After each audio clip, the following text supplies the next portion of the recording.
2 ঘন্টা কষ্ট করার পর যদি এমনি হয় তাহলে কেমনি হবো?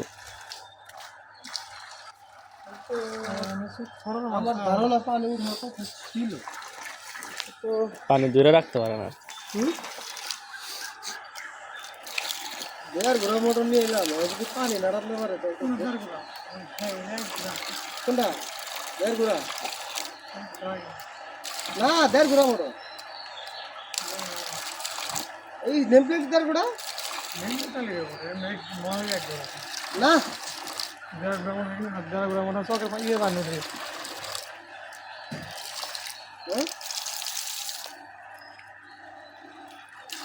মোটর দেড় ঘোড়া চলেছে।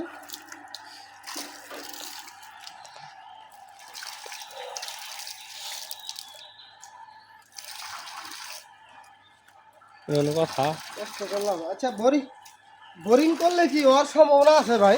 না না হ্যাঁ আছে ভালো